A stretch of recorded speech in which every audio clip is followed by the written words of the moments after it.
Où en sont les relations entre les États-Unis de Donald Trump et l'Union européenne? Pour en parler, nous retrouvons Roberto de Primis, chercheur à l'Université du Québec à Montréal, spécialiste des États-Unis. Bonsoir. Bonsoir.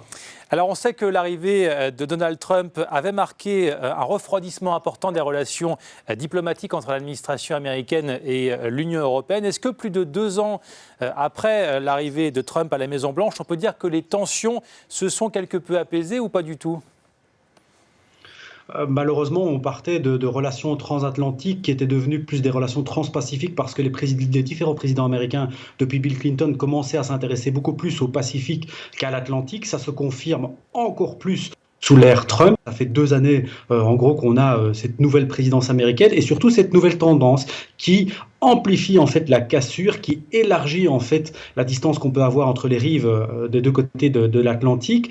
Et je crois qu'il y a vraiment 2 points de cassure durant cette présidence de Donald Trump. La première, quand il y a eu une décision de la part de l'administration Trump de sortir de l'accord sur le nucléaire iranien, qui était la première grande victoire pour la diplomatie européenne. Donc c'était une sorte de coup bas ou de cassure faite par l'administration Trump. Et la seconde, c'était au début de cette année 2019, quand les États-Unis ont décidé en fait de rétrograder sous une certaine forme la représentation américaine auprès de l'Union européenne, non plus sous la forme d'État à État, mais sous la forme de représentation auprès d'une organisation internationale. De ce côté-là, ce sont 2 coups durs qui se sont passés, qui amoindrissent en fait, qui mettent à mal nos relations transatlantiques, mais on ne peut pas dire qu'on soit au moment du divorce. Alors entre les États-Unis et l'Union européenne, il y a donc un certain nombre de points de crispation, notamment sur le commerce, car ce sont 2 visions du monde qui s'opposent. Le protectionnisme de Donald Trump face au libre-échange incarné par les Européens. Comment se portent aujourd'hui les échanges commerciaux transatlantiques ?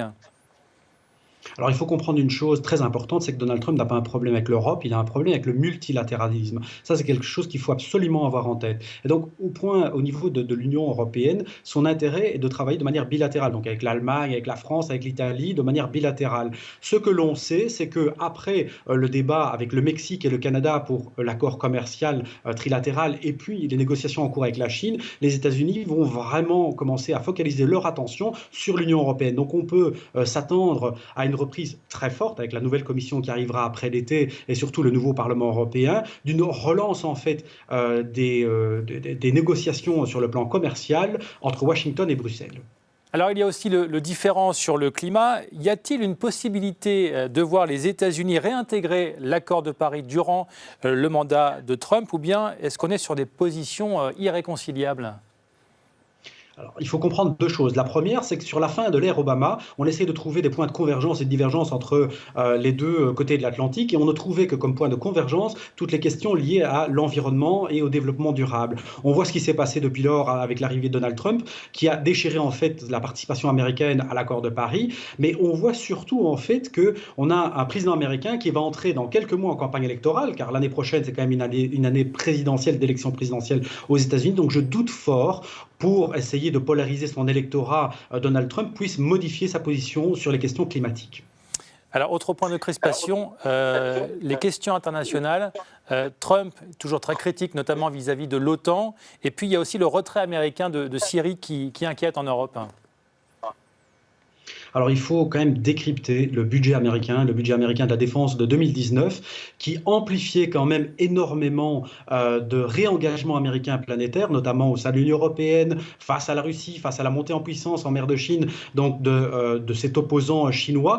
Donc il faut arrêter de croire dans les déclamations faites par Donald Trump qu'il est contre tout le système ou contre le multilatéralisme, parce qu'il y a un ensemble de questions de défense et de décisions de défense qui ont été prises par l'administration Trump qui réengagent les Américains et des troupes américaines sur le terrain. Il est vrai que ça pose un problème pour le retrait en Syrie, parce que stratégiquement, on a peur de voir arriver un Irak bis, c'est-à-dire des Américains qui s'en vont rapidement. Et puis, c'est une décision qui a été prise un peu à la va-vite. Les généraux qui entourent Donald Trump, ceux qui étaient là, en tous les cas auparavant, il y a encore quelques mois, avaient fait pression pour empêcher cette décision de la part de l'actuel locataire de la Maison-Blanche. On verra bien dans les prochains mois, mais je doute que ça se fasse de manière assez radicale, comme ça avait été fait avec l'Irak. Et puis vous avez aussi évoqué le retrait américain de l'accord sur le nucléaire iranien, qui a déstabilisé aussi les puissances occidentales et fragilisé les relations avec l'Iran. Là aussi, est-ce qu'on peut s'attendre à une baisse des tensions entre les États-Unis d'un côté et l'Iran de l'autre ? Alors, jusqu'ici, ce qu'il faut comprendre, c'est qu'on avait pensé que l'administration Trump ne voulait pas changer le régime et les personnes qui sont à la tête du pouvoir à Téhéran. Et avec l'arrivée de Bolton comme conseiller stratégique de Donald Trump, les choses commencent un petit peu à changer. Ce qu'essaye de faire l'administration Trump, c'est de mettre à genoux et complètement à terre les personnes au pouvoir à Téhéran et l'économie iranienne. On le voit avec l'amplification des sanctions sur le pétrole iranien. Donc, ils veulent essayer de mettre à mal ce partenaire pour le faire, pour l'obliger à revenir à la table des négociations et pouvoir renégocier à leur sauce, comme le fait l'administration Trump jusqu'ici, notamment sur le plan économique, de pouvoir renégocier à ce moment-là un accord, mais qui irait dans les intérêts de Washington. Alors Mike Pompeo, le chef de la diplomatie américaine, doit rencontrer également Theresa May. Quelle est la position américaine sur le Brexit ?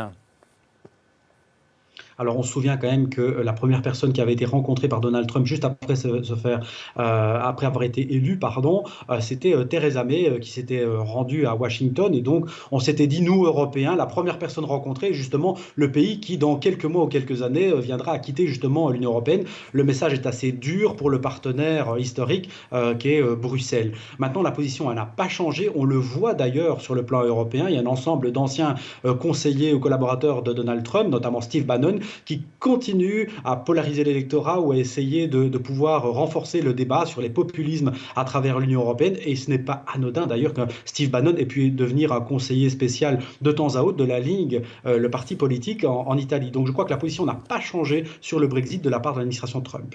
Alors on peut imaginer que Donald Trump va suivre de près les résultats des élections européennes qui pourraient être marquées par une percée des partis populistes. Est-ce qu'on peut faire un parallèle entre l'émergence de ces partis nationalistes et populistes en Europe et Donald Trump ?